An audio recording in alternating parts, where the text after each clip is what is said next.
So what's happening with North Korea? Now, you will remember when I did my chart at the beginning of the year and I was talking about trends for 2018, 2019, 2020, I said that I didn't think North Korea was going to be a flashpoint or a problem, or there was going to be a confrontation there. So I've been meaning to take a closer look, but I think, Donald Trump and Kim got in there before me and made the little arrangement for their kind of, whatever you would say, tete-a-tete that they're going to have. So they jumped in there before me, but I was anticipating something of that nature rather than a whole meltdown and a confrontation. So let's have a look at North Korea's chart. Now, there are two different charts buzzing around for North Korea, one for the 9th of September 1948, one for the 10th of September 1948. I've got them both here. Here's the top one, which I'm not going to use. As you can see, the kind of difference between one, it's got all the planets right down there. And this one has got all the planets in the northern hemisphere. Right. Me and a couple of other astrologers prefer this top version, so I'm going to chat about North Korea in relation to that and then see where we are at the moment in terms of the transit and the solar arcs. So it's always easy to put your interpretation of what you know about a country on the chart. So I'm trying, in the charts that I'm going to be doing for countries, particularly South Africa, is to see what the chart could tell us that logic or our knowledge of current affairs wouldn't be telling us. So I'm going to go through this, see what it tells us about North Korea, what's obvious, what's not so obvious. So it's Sagittarius rising, moon rising in Sagittarius, which does seem a little bit peculiar because Sagittarius is a sign which is related in a much more positive way, isn't it? And there you see you've got Venus in the 8th, Sun is right on the midheaven in Virgo, Uranus in the 7th, Mars conjunct the South Node, and Jupiter in the 1st house. Now, what I immediately looked at that, now we all know that North Korea is called the Hermit Kingdom. It's like this clandestine state, and yet all the planets in the Northern Hemisphere, it's like such a really public country. Jupiter in the 1st house kind of shows that it's almost an expansive, flamboyant country. And then we get thinking, North Korea is only the size of Pennsylvania, yet it kicks above its weight. It has got desires to be a world player. So no matter what what's going on there does seem to be a certain element of delusions of grandeur. You know, Kim taking the country through Disneyland in his own mind, I think. But Jupiter in the 1st house is often related to pomp and ceremony. And if there's one thing which North Korea seems to get right, it's their parades, those kind of public events they have where everyone's marching in tick-tock time and flowers going up in the air and everyone's laughing and smiling at their very best, you know. Smile everybody, you may get an extra potato tonight. So that's where I think the Jupiter in Sagittarius comes across. Now, looking at the rest of the chart, Sun right up there in Virgo on the midheaven. The whole country, it's a personality cult, isn't it? It's all about the leader. The leader is almost deified. The people, moon in the 12th house, totally inferior, totally subjugated. They're just not important at all. It's the leadership, and particularly the divine leader. This is the whole like divine rights of kings thing all over again. So it makes sense that the Sun would have this prominent position as the most elevated planet in the chart. We have Venus in the 8th house. Now, in the charts of people in countries, Venus in the 8th house kind of indicates a sugar daddy. It indicates that the finances of this country cannot really be generated, or the wealth of the country cannot be generated within, and they're really relying on the goodwill or almost blackmailing other countries. Now, I think North Korea has played the rivalry between Russia and China off against each other really well in securing resources, because it's a country that's very resource poor, very poor country in a number of ways, but they've been able to manipulate themselves into a situation, and I think that's Venus in the 8th house, where they are drawing a certain amount of funding from other countries, particularly maybe Russia and China, maybe more so other countries, because I've noticed, Sky News even did a report, there are numerous countries which they trade with, including from Thailand to the Nordic countries, so they're not as isolated as you might think. So there's wealth pouring in there from somewhere. Now, what about Uranus in the 7th house? Now, the 7th house is the house of treaties, alliances, where you negotiate, get things from and to other countries. I think there has been quite a lot of technical cooperation, where North Korea does get a certain amount of technical or scientific assistance. Now, perhaps slightly on the conspiratorial side, when North Korea was letting off a lot of nuclear weapons when they were testing them last year, one of the scientists was saying that the isotopes they were using was very similar to the isotopes that were being used in nuclear testing going on under apartheid in South Africa. Now, that nuclear testing going on in kind of pariah state South Africa was possibly linked to Israel or East Germany. So that would again link North Korea, since it's the same isotope, to maybe Israel or East Germany. So it just shows you that these pariah states play a role in the world affairs, in geopolitical affairs. It's almost like wars do as well, isn't that so? Wars become an arena where normal norms of human rights, of decency, morality go out the window. Everything's acceptable in war, and therefore you can experiment with things which maybe you couldn't do in peacetime. But I think that's the benefit of having a pariah state, because you can maybe exchange information or technology with them on a covert level. Now, apparently there is a Pakistani scientist who was also embedded at Delft University in Holland, AQ Khan, who supplied the acceleration technology to both North Korea and Iran, which they could use in their nuclear facilities, and that was done right under the noses of the CIA and MI5. So it's kind of sanctioned in a way. So maybe there's been a transfer of technology, nuclear technology, as represented by Uranus, in a kind of ad hoc or clandestine way to this regime. That's what I was picking up about that. So in the ninth house, which is the house of philosophy, what is the whole country about? What's the philosophy on which it's based? Now, they would say they're not communist, they're just nationalist, isolationist. And that you get by, Saturn, I'd say, in the ninth is extremely authoritarian. Then you've got Pluto in the ninth as well, which I think represents this whole, personality cult. It's domineering, it's controlling, there's a lot of force pressing down from above, it's extremely hierarchical. And it also, I believe in North Korea, they have a kind of we probably in the West call it a confessional, where every week, whether it's in your workplace, your school or whatever, you have to sort of stand up and say what you did wrong, what you feel guilty about, and kind of say sorry about it. And you have to also point out what someone else, one of your colleagues or schoolmates, has done wrong. That creates an extremely controlling society where everyone's watching everybody else all the time and policing each other, and it reinforces this whole police state. And I think that's very much to do with Pluto here, this whole philosophy that pervades the country of surveillance, of everyone's watching everyone else's suspicion.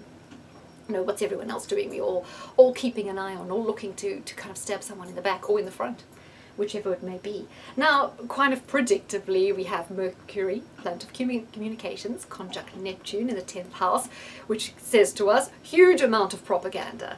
The people don't really know what day it is. Hey, information is suppressed religiously, and they're giving a whole worldview that's really totally fantasy, according to the rest of us who are seeing things rather differently. Internet and everything's suppressed, technology is way behind. That's also in the 10th house there, where they're creating this kind of delusional atmosphere.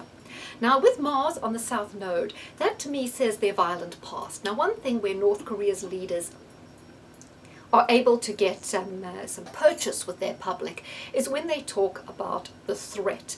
They can work really powerfully off siege mentality again, which I think is represented by Pluto in the ninth, because North Korea and of course South Korea have a history of being invaded and oppressed by Japan, and Japan perpetuating atrocities on that sort of section of Korea from the 19th century and the 20th century. So it's not hard to get people worked up about the Japanese. There's quite a lot of animosity stemming back over the years.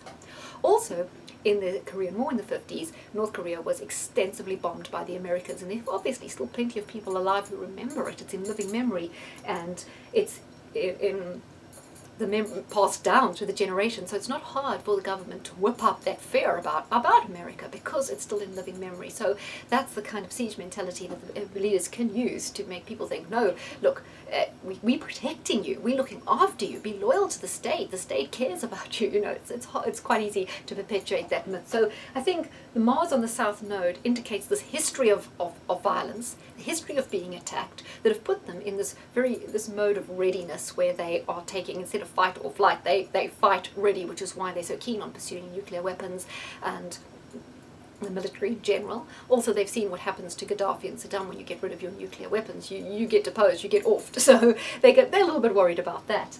I thought it was rather interesting, the moon conjunct the ascendant in Sagittarius, which happens to be conjunct Antares, which is a fixed star, and Antares is one of the mean ones. It's associated with really bad stuff. For example, it represents violence, extreme ambition, power, greed, and self-destruction through obstinacy. And I think that's what we're looking at as we look at the transits, because Neptune is in Pisces opposite the Sun in Virgo on the midheaven, and what represents to me is this obstinacy, this greed, this insistency on holding on to power at all cost is now leading to a dissolution of power. They're losing their grip. Why are they losing their grip? Because Uranus is transiting.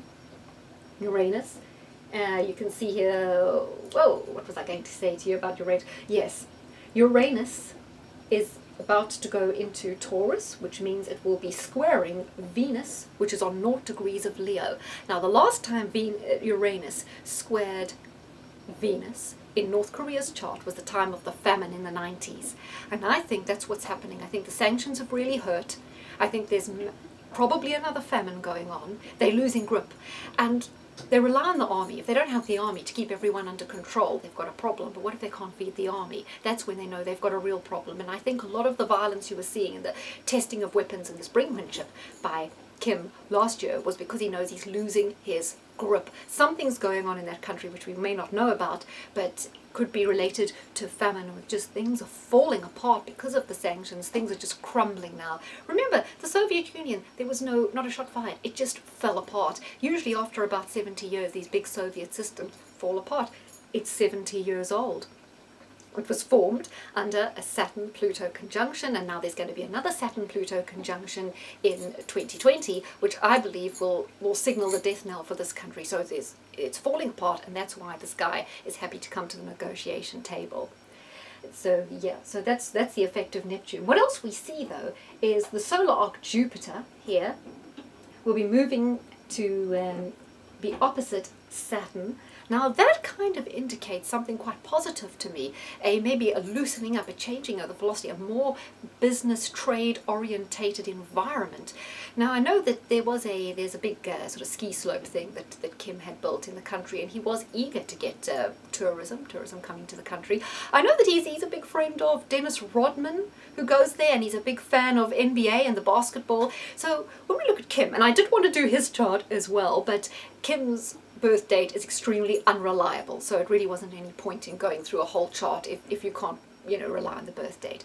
But he's interested in American culture. He went to Swiss boarding school, so there's a degree of sophistication to him. I mean, if you look beyond the hairstyle and the wacky way of walking and all the whole charade that goes on, there is a level of sophistication, a level of understanding of Western culture. The family have a big compound in the German part of Switzerland, so they are very au fait with the finer points in Western society. And as I say, he's big friends with Dennis Rodman. I have no idea what they talk about, because a few years ago, I think going back to 2005, Dennis Rodman was in the Big Brother house here in UK on Celebrity Big Brother. He was in there with George Galloway, Michael Barrymore and a few more, and basically all he was interested in was sex and swearing. So maybe that's the appeal. Maybe that's what he's talking to Kim about. Goodness only knows. Or maybe he also talks about basketball. But on the basis of that show, like I say, it's pretty much sexually orientated. So what I'm saying here about Kim is, even when Seoul had the Olympics, apparently he was complaining, or not him, his father at the time, was complaining and said, well, why can't we share the Olympics? And they said, well, wait a minute, it's awarded to Seoul like a city, it's not part of the whole country. So you can see there is a desire to be on the world stage. And I see from North Korea's chart here, and the way the placement of Jupiter and all the planets in the Northern Hemisphere, it's not really a country that wants to be a pariah. It's a country that wants to be part of things, but they have a lot of fear. They first of all fear not being able to control their population, maybe losing their own power, but they also fear being attacked. So if a deal is struck with North Korea, which I believe it will, because I see here again, solar arc Venus is conjuncting Neptune and Mercury in the 10th. So again, changes in the direction of the country. Venus in the 8th house indicates investment in. So coming in and making a conjunction with two prominent planets in the 10th house means a change in the direction of the country because of investment coming in. The only fear that I think they'll have is the more the country opens up, the more people are going to see how they've been lied to. And that will be the biggest danger for them for Kim and the kind of dynasty holding on to control. However, because Mercury and Neptune are kind of activated there, I think there'll be a massive propaganda campaign, and they'll be able to paint this to their public in some sort of way. They'll be able to dress it up in disguise to tell them this is a wonderful thing, and it's all thanks to your supreme leadership, rather than, well, you know, you could have had it a lot sooner if they weren't so obstinate and bitter and twisted and conniving. But anyway, I think it will be sold to the people as something else. So solar arc Mercury is also conjunct Jupiter, and yes, and Saturn was activated ruling the second house. So again, I see money coming into the country, I see new opportunities, I see trade. So I think that possibly in May, Donald Trump may be going to be meeting with Kim, possibly somewhere like Switzerland, which may be seen as fairly neutral territory because of the Korean dictators' sort of association with Switzerland. They could meet somewhere like that. I think they can strike a deal. There's probably some sort of 10-year deal on the table for denuclearization, but also investment in, and I think they'll be able to make it attractive enough for Kim, and he'll be able to sell it to his people in such a way that it can create a new direction for this country. I don't see this going the same way as Middle Eastern countries. It's very sophisticated. It can be drawn into to South Korea. On another point, when I was talking about other countries sort of having a benefit to North Korea, apparently South Korea has many factories just over the border in North Korea where they benefit from kind of slave labor. So they've had a vested interest in almost having the current situation that going on there, because they can have such cheap labor. But the overall pattern of the planets, it's not a violent outcome. It's more of a dissolving of the current situation and a slow emergence of something new where there are opportunities and is scope for development. Now, because the moon in the chart here, the moon represents the people, the moon here is in the 12th house. 12th house is the house of institutions, and almost the whole country is institutionalized, isn't it? And moon is also the kind of represents famine and food shortages, which we know has been a massive problem for the country. Most of the country live in famine, particularly in the northeast, where the less politically favourable live, and it's particularly deprived. So because there are no transits to the moon, I don't see that the changes are going to immediately filter down to the people. The benefits are probably going to accrue to the top levels of society initially, and the masses in the country will still remain fairly downtrodden for a period of time. So I don't see a massive change for the general populace, although at the top things are going to change, and from a worldwide perspective things will start changing.